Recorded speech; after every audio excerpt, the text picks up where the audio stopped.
मित्रों, नमस्कार।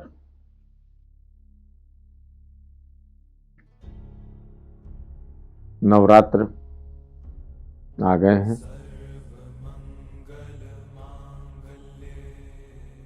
कुछ हम लोग इस विषय पर भी बातें कर लें तो अच्छा रहेगा। एक दिन बात लगभग सन 1980 के आसपास की है। नवरात्र आने को थे। मैं गुरुदेव के साथ पांडे घाट गया था और वहां हम लोग कुछ देर के लिए बैठ गए थे। गुरुदेव से नवरात्र के विषय पर जानने की कुछ इच्छा भी थी। मुझे लगा ये सही वक्त है। मैंने उनसे पूछा कि शारदीय नवरात्र आ गए हैं तो मैं इस बार भी सामान्य नहीं, कुछ विशिष्ट तरीके से नवरात्र में आराधना करना चाहता हूं। यदि आप मार्गदर्शन करें तो बड़ा अच्छा हो। गुरुदेव ने मुझे जो कुछ भी बताया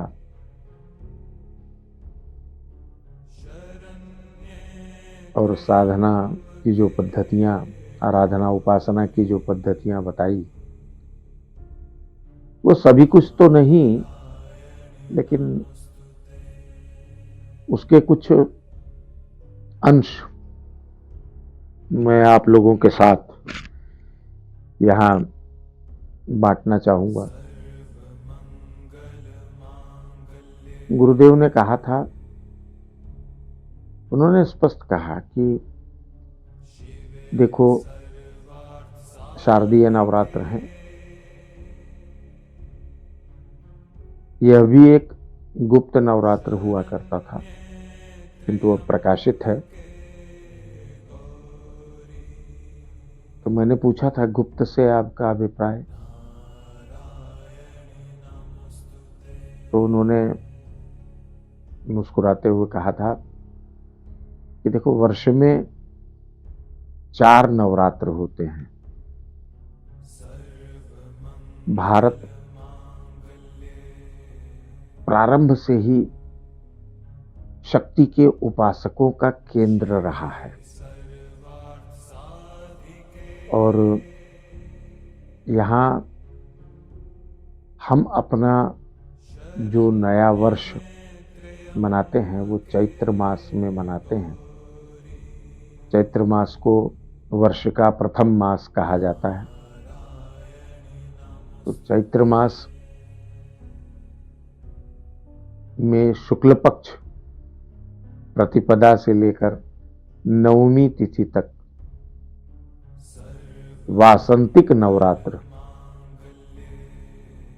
के अंतर्गत हम लोग अपने नववर्ष का प्रारंभ करते हैं, उन्होंने बताया था।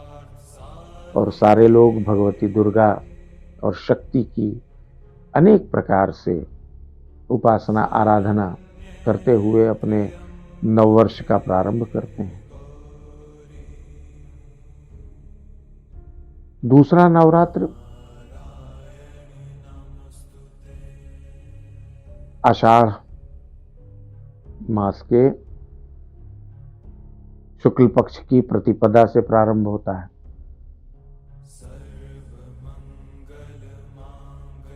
तीसरा नवरात्र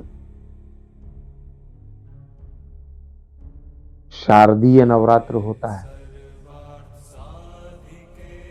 जो आश्विन मास के शुक्ल पक्ष की प्रतिपदा से नवमी पर्यंत होता है। और चौथा नवरात्र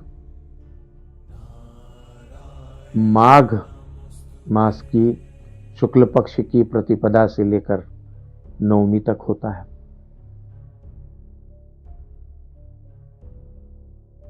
तीन नवरात्र साधकों के लिए ही थे, जो शक्ति के आराधक उपासक थे, जो तंत्र की गूढ़ साधनाएं करते हुए इन पर मनन चिंतन करते थे, उनके लिए ये तीन नवरात्र प्रशस्त हुआ करते थे।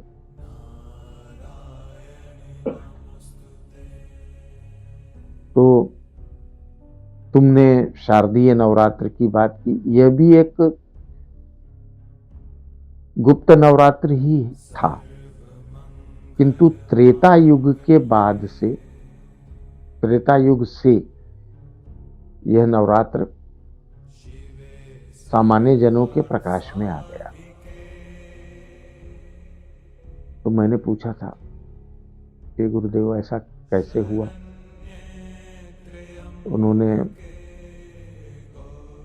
उन्होंने कहा, सुनो,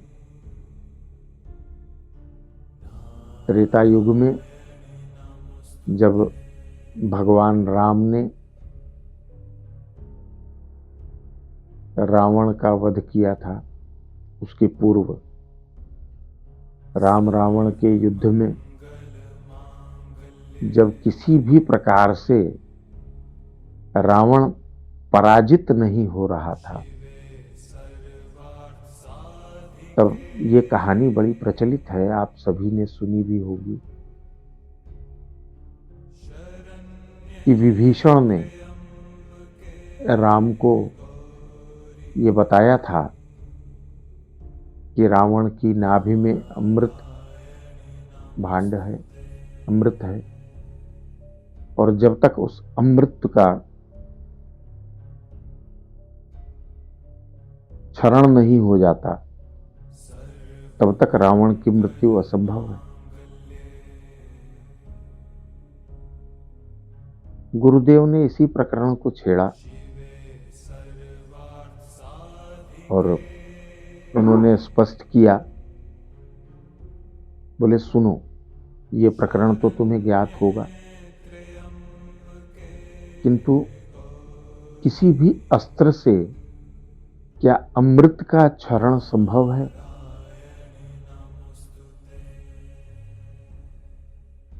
मैं निरुत्तर सा उनका मुंह देख रहा था। तो उन्होंने अपने आप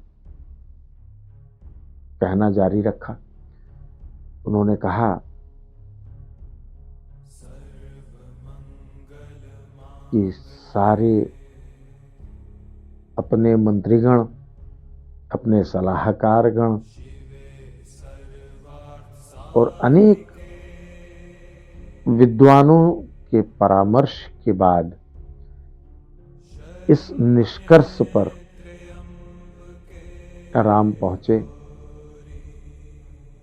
कि केवल और केवल शक्ति की आराधना से ही रावण का नाभि के अंदर स्थित जो अमृत कलश है, उसका क्षरण संभव हो सकता है, क्योंकि रावण तो अपराजेय था।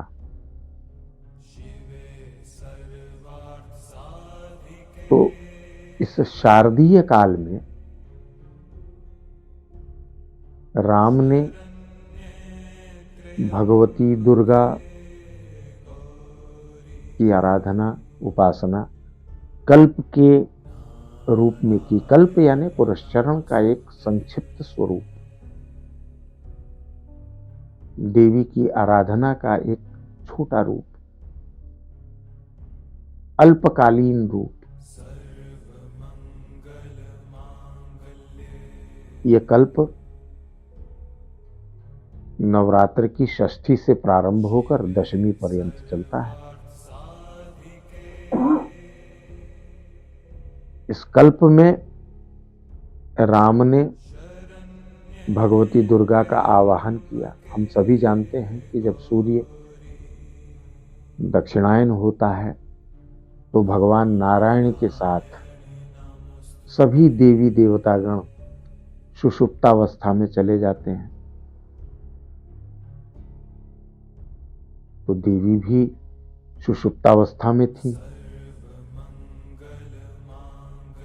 राम ने उनका बोधन किया। षष्ठी तिथि को, शारदीय नवरात्र की षष्ठी तिथि को राम ने भगवती दुर्गा का बोधन किया, अर्थात उन्हें जगाया, आवाहन किया और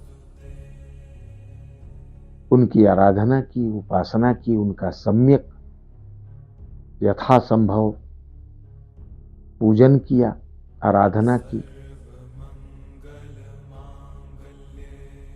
कुमारी का पूजन किया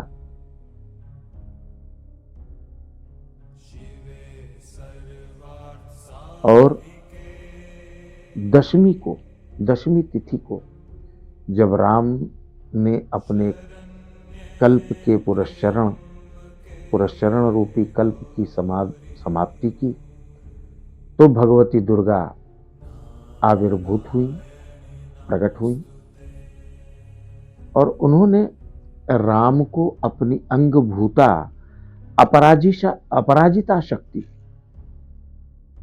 प्रदान की और उसी अपराजिता शक्ति से उसी दिन राम ने रावण के अमृत का क्षरण किया और रावण का वध संभव हो पाया।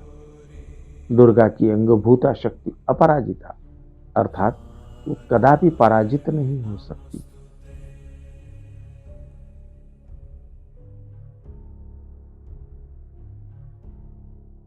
तो इस काल के कारण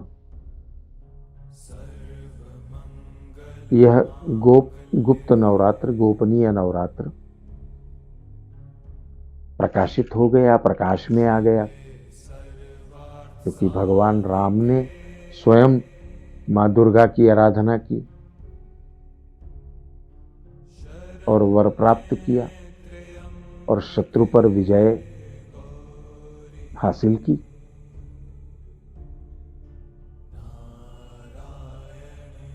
तो मित्रों,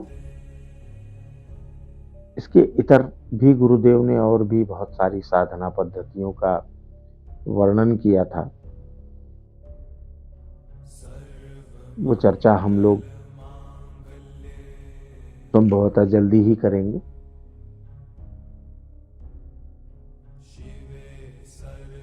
तो ये शारदीय नवरात्र प्रथम दिन से आरंभ होकर आश्विन मास की प्रतिपदा तिथि, शुक्ल पक्ष की प्रतिपदा तिथि से प्रारंभ होकर दशमी पर्यंत चलता है।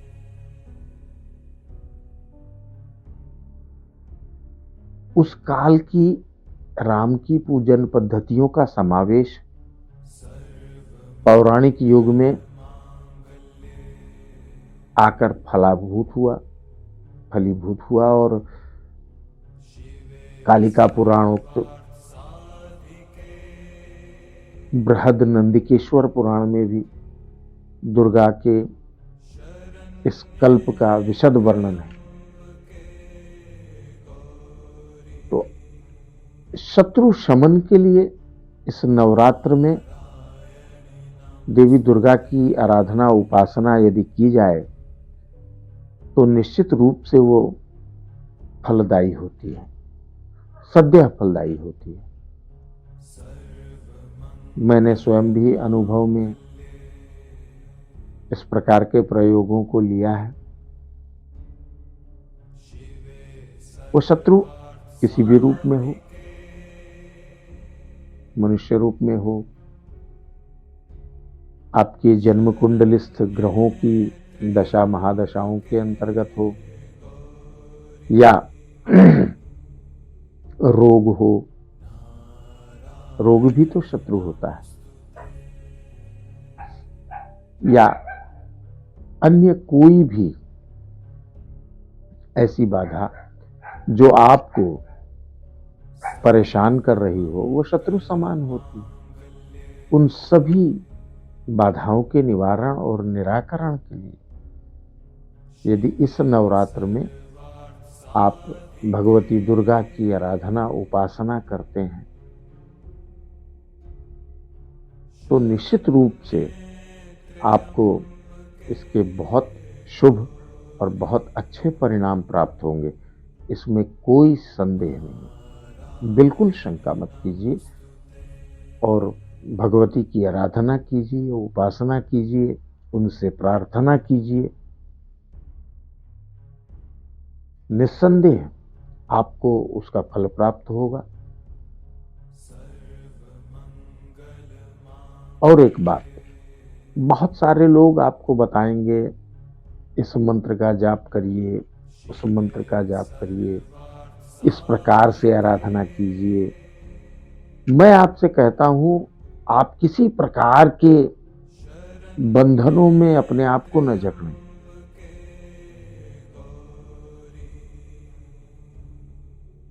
आपकी जैसी श्रद्धा हो, आपके मन में जिस प्रकार से मां की सेवा करने का विचार आ रहा हो, आप उसी प्रकार से उनकी आराधना करें, पूजा करें, पूर्ण श्रद्धा के साथ। शर्त इतनी ही सी है, पूर्ण श्रद्धा, पूर्ण आस्था के साथ। निस्संदेह आपकी मनोकामनाएं अवश्य पूर्ण होंगी, निश्चित रूप से। और एक बात और कहूंगा, एक बड़ा ही गूढ़ शब्द है नवरात्र, यानी नव रात्रियां। दिवस नहीं, नव दिवस नहीं है, शब्द है नवरात्र। तो बस इतना ही हिंट देना चाहूंगा आप लोगों को, इस रात्र शब्द को समझें और भगवती दुर्गा की आराधना और उपासना यदि आप रात्रिकालीन अवस्था में करें तो बड़े आश्चर्यजनक परिणाम आपको मिलेंगे। और यदि संभव हो तो मुझसे साझा भी करिएगा। मुझे अच्छा लगेगा यदि आप लोग इसके परिणामों के बारे में कुछ चर्चा करें, कुछ बताएं। तो रात्रिकालीन आराधना कीजिएगा।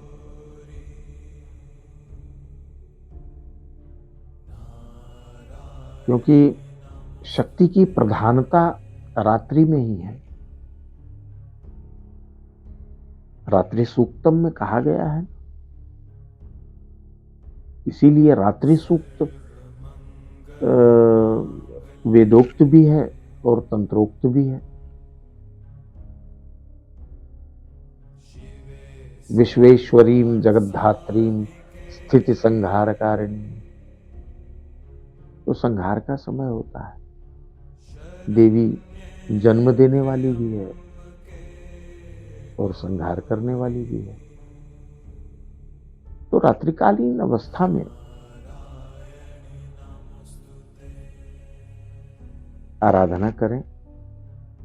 सभी लोग अभिजीत मुहूर्त और प्रातःकालीन पूजा के बारे में आपको बताएंगे, आपसे चर्चा करेंगे। लेकिन मैं कहता हूं कि आप रात्रि में इस वर्ष मां की आराधना करके देखें, अनुभव लें।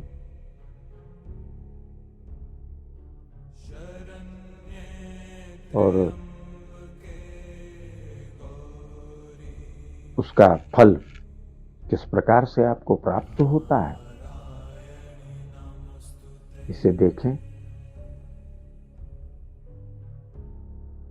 इसी नवरात्र का दूसरा नाम अकाल बोधन भी है, जो पूर्वी भारत में बड़ा प्रचलित है।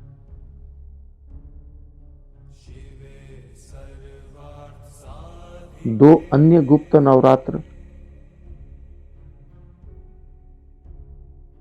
आषाढ़ मास में और माघ मास में, इनका प्रचलन मध्य प्रदेश, राजस्थान और दक्षिण के कुछ प्रदेशों में भी इनका बड़ा महत्व रहा है। दक्षिण में, मध्य में और पश्चिमी भारत में। गुजरात में मां की आराधना रात्रि कालीन अवस्था में और कुछ नहीं, अब तो स्वरूप विकृत होता जा रहा है। वरना नृत्य करके लोग मां की आराधना उपासना गुजरात में किया करते थे, जिसे आजकल गरबा और डांडिया के नाम से लोग जानते हैं। तो इसका स्वरूप विकृत हो गया, वरना ये मां की आराधना की बड़ी एक सुंदर प्रस्तुति थी, पूजन पद्धति थी।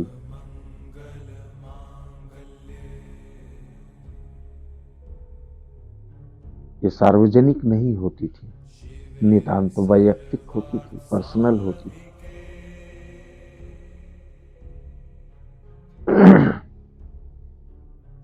पूर्व में आज भी जितने प्रदेश हैं लगभग सभी शाक्त हैं,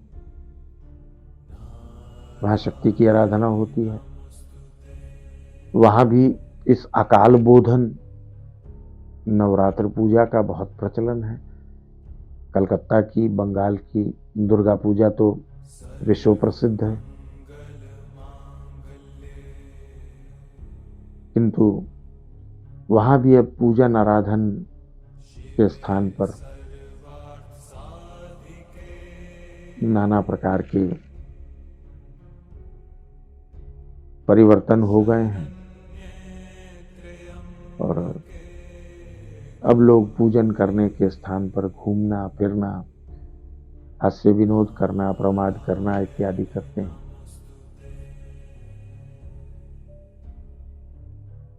लेकिन यदि वाकई में आपके अंदर शक्ति के प्रति आदर है, तो आप नवरात्र में नवरात्रियों तक मां की आराधना करें।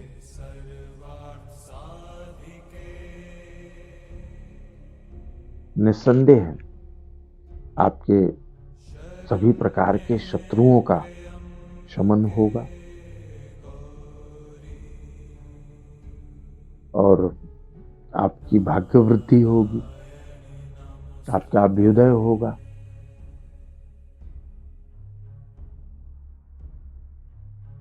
आप पूरे कल्प तक, यानी अगले आने वाले वर्ष तक आप सुख और सौभाग्य से भरे रहेंगे।